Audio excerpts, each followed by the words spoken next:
Bonjour, bienvenue. L'ostéopathie ici aujourd'hui, une émission proposée par le Centre international d'ostéopathie et le réseau France Ostéo. Nous parlons aujourd'hui de l'ostéopathie au service de la santé au travail en compagnie d'Éric Bull, qui est ostéopathe et diplômé du SIDO.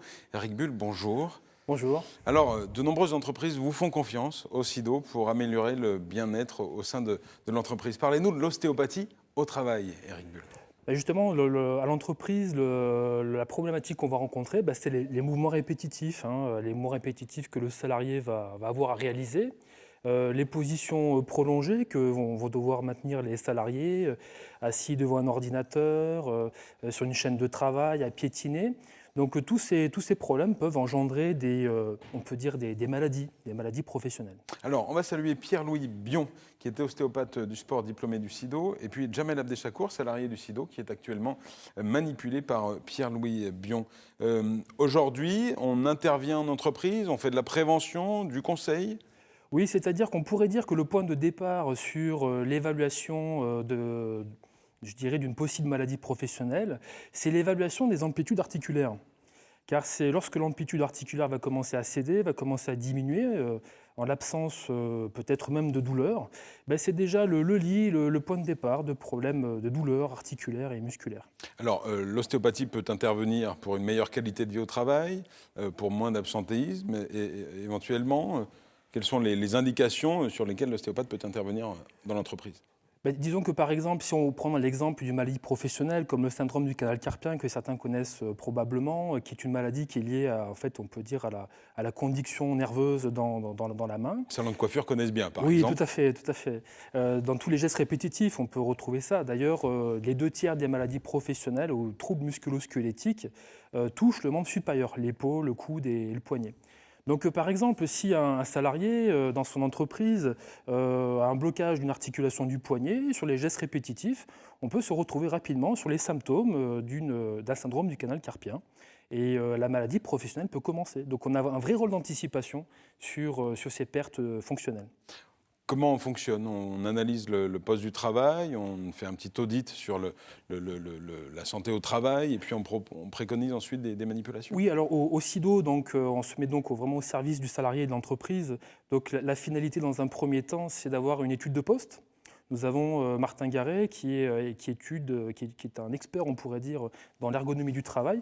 On fait une étude du poste de travail et après on a des préconisations ostéopathiques avec un suivi longitudinal du salarié ou sur des missions plus ponctuelles pour essayer toujours d'anticiper les problèmes. Je propose de prendre la direction d'André Boutéon tout de suite au sein de l'entreprise XPO, une entreprise de transport pour laquelle des ostéopathes interviennent. Tout à fait. Donc nous sommes intervenus sur XPO pour à double objectif, on pourrait dire. Donc d'une part, c'est vrai, c'est sur la santé et la prévention, mais aussi c'est dans la problématique où aujourd'hui les chefs d'entreprise ont la nécessité de proposer à leurs salariés des mutuelles d'entreprise.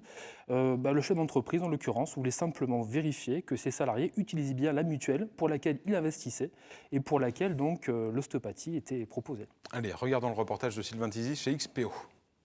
On a des métiers un petit peu difficiles, on pourrait dire, puisque c'est vrai que nos caristes sont sur des chariots toute la journée, peuvent être amenés à manipuler de la marchandise. Nos conducteurs, c'est pareil. Et le but du jeu, c'était aussi de leur montrer qu'il fallait qu'ils prennent soin d'eux et qu'à des fois, on se fait un petit peu mal et il vaut mieux agir tout de suite plutôt que d'attendre et que les choses s'amplifient. Puisqu'en plus, notre mutuelle nous rembourse les séances d'ostéopathie. Donc c'était vraiment pour leur faire découvrir ça. On a pris contact avec le SIDO pour envisager un partenariat avec eux, leur demander d'intervenir sur une journée spécifique dans l'entreprise, avec donc des étudiants qui sont intervenus pour permettre à tous ceux qui étaient volontaires de pouvoir bénéficier gratuitement d'une séance d'ostéopathie. Voilà pour l'entreprise XPO. Alors on va retourner voir Pierre-Louis Bion qui est sur ce plateau, Éric Bull, avec Jamel Abdechakour qui est manipulé actuellement. Expliquez-nous ce que fait Pierre-Louis Bion actuellement. Donc, comme je vous l'expliquais, les maladies, les troubles musculo-squelettiques, les TMS touchent en grande partie à 2/3, on pourrait dire, les problèmes d'épaule. Donc Pierre-Louis Bion là, est en train d'évaluer la mobilité, les glissements de l'omoplate par rapport aux côtes. Donc par des étirements, des mouvements rythmiques, il essaie d'apprécier à chaque instant que les tissus soient bien élastiques et mobilisables. Donc vous voyez, on peut dire que dans le geste ostéopathique, le praticien se mobilise énormément, prend appui sur les points posant problème du patient et se mobilise à son tour pour que le patient soit mis en mouvement. Et là, ça soulage immédiatement. Oui, assez rapidement. On peut dire que le résultat dans ce genre de technique est presque instantané.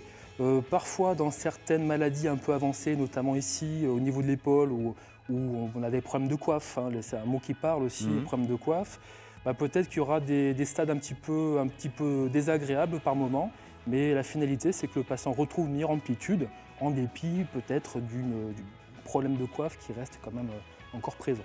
Là, on intervient sur la nuque plutôt. Voilà, donc l'ostéopathie a parfois une image de brutalité, de violence même parfois, dès qu'on aborde même le rachis cervical. Vous voyez qu'il y a tout à fait possibilité de mobiliser les articulations du cou de manière progressive, douce et précise, sans pour autant que ça représente une gêne insupportable pour le patient. Qu'est-ce que ce genre de manipulation peut traiter ? Ça peut traiter, on pourrait dire, dans le lien ostéopathique, ce qu'il faut bien comprendre, la notion de globalité, dans le syndrome du canal carpien dont je vous parlais tout à l'heure, des problèmes de poignet, dans la mesure où vous avez des nerfs qui partent de la région cervicale, vous pouvez avoir l'origine du problème localisée dans la région du cou. Donc mobiliser le cou, ça permet simplement de libérer des contraintes sur les nerfs et de permettre le courant de bien passer, on pourrait dire. Alors on change de manipulation maintenant avec Pierre-Louis Bion. Donc la vitesse et le rythme des techniques a son intérêt. Le rythme auquel s'attribue donc le praticien est guidé par, je dirais, les tissus, leur capacité à se relâcher, à se déformer. C'est une vraie communication entre le praticien et son patient. Donc c'est des techniques qui au SIDO sont enseignées dès la première année et les étudiants se perfectionnent d'année en année jusqu'à réaliser des vraies consultations avec de vrais patients pour répondre à ces problèmes. Il y a une vraie expérience au SIDO sur le travail et l'ostéopathie, le monde du travail et l'ostéopathie. On peut dire que c'est assez récent et ça répond aussi à l'évolution du système de santé où peu à peu l'entreprise prend depuis 2 ans à peu près en charge la santé de ses salariés et on essaie de rentrer de plein pied dans cette logique assez récemment. Mais déjà, les demandes abondent et c'est vrai qu'on essaie de répondre à cette logique-là en ouvrant, je pense, la porte à tout un tas de professionnels ostéopathes aussi pour répondre à une demande qui va se faire de plus en plus riche. Un Français sur 2 a seulement à consulter un ostéopathe. Il y a du chemin à parcourir pour répondre aux problématiques de la santé publique, les problèmes de demain qu'on va rencontrer.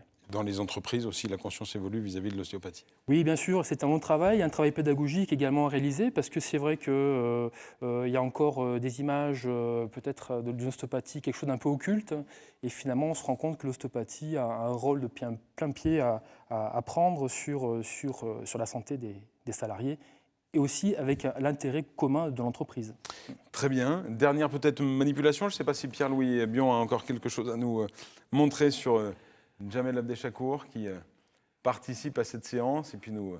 Donc là, Pierre-Louis étire un long muscle, le muscle grand dorsal qui est entouré lui-même de son aponévrose, l'enveloppe du muscle. Donc vous voyez simplement pour comprendre qu'ici on voit tout de suite que l'épaule est déterminée par la mobilité du bassin, des lombaires. Donc un problème d'épaule peut aussi se solutionner en relâchant, en travaillant, en libérant les blocages articulaires de la région lombaire et pelvienne du bassin. Dans l'absolu, combien dure une séance d'ostéopathie ? Alors, la plupart des professionnels travaillent en 45 minutes. Au SIDO, donc, les étudiants qui entament leur professionnalisation travaillent en 1h30. Et ce laps de temps se réduit assez rapidement en 45 minutes pour répondre à toute la demande que peut avoir un salarié. Merci beaucoup Eric Bull pour ces explications, ostéopathe diplômé du SIDO, et Pierre-Louis Bion, ostéopathe qui pratiquait sur Jamel Abdechakour. Merci à tous les trois. Merci d'avoir suivi cette émission consacrée à l'ostéopathie au service de la santé au travail. À bientôt.